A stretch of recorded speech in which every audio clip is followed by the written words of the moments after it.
Laiguana.tv. La verdad hecha tendencia.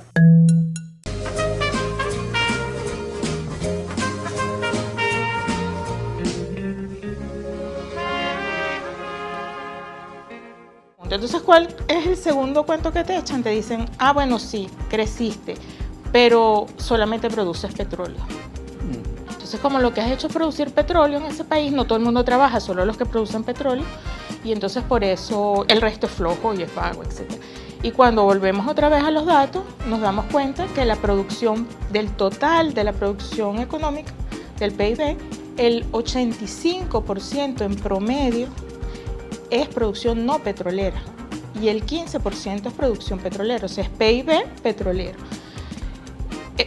Por lo tanto, el otro mito de que somos un país monoproductor, las cifras no es precisamente lo que reflejan. Entonces, ¿qué está dentro de ese 85% no petrolero? Bueno, los médicos que están en los hospitales, en los ambulatorios, las maestras, todas las maestras y maestros que están todos los días en las escuelas, los jueces, los choferes de transporte, los que están en la fábrica, los del campo, los que trabajan el campo. Entonces es trabajo no petrolero.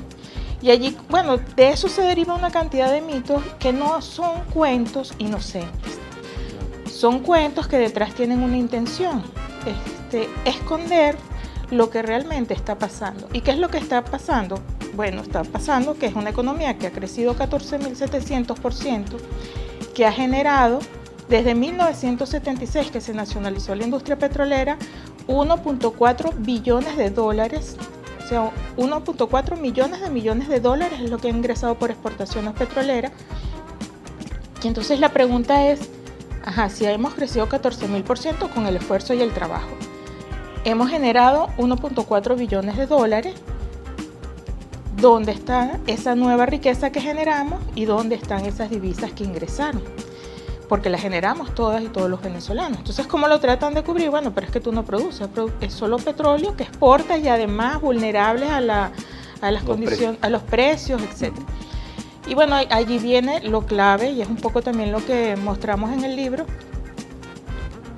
es la respuesta de dónde está esa nueva riqueza, porque para la burguesía, parte de este cuento, es que nosotros somos pobres por culpa de nosotros, ¿no? Ese es el eterno cuento. Además, eso no es solamente aquí en Venezuela. El pobre es pobre por su culpa, porque no trabaja, y cuando trabaja es improductivo, no produce lo suficiente, y si lo hace y gana en función de su productividad, porque para el sistema capitalista el salario se supone que tiene que estar relacionado con la productividad, bueno, se lo despilfarra.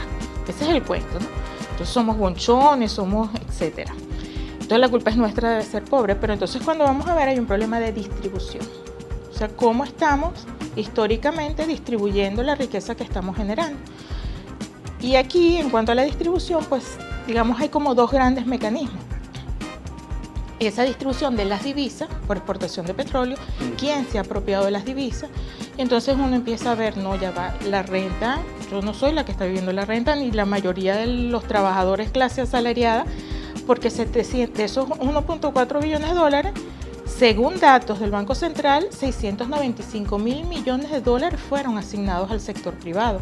Cuando vamos a hablar del sector privado, digamos, dueños del capital y además de las grandes empresas transnacionales, ¿no? Entonces uno dice, bueno, son otros los que están viviendo la renta y además pocos, es un 1% de la población. Entonces ahí hay un primer problema de distribución de esos ingresos que nosotros llamamos renta petrolera. Es otra cosa que aclaramos en el libro.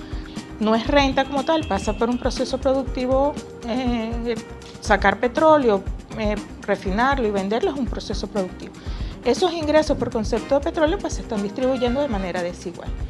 Y un segundo mecanismo, que también lo mostramos allí, es la distribución, pero de esa riqueza que se genera. Es decir, en el proceso social del trabajo, cuánto va al factor trabajo y cuánto va al factor capital. Y esos son datos que muestra el Banco Central de Venezuela, el factor, o sea, cuánto es la remuneración del asalariado y cuánto es la remuneración o el excedente capital que se conoce, ¿no? Históricamente ha estado alrededor del 45% remuneración asalariado y un 50% excedente del capital, históricamente. Ahora, dueños de capital, es el 1% de la población. Asalariados, por lo menos hoy, somos unos 15 millones, un poquito menos, 13 millones de asalariados. Entonces ese 40 hay que distribuirlo entre 13 millones y el otro 50 pues hay que distribuirlo entre el 1% de la población.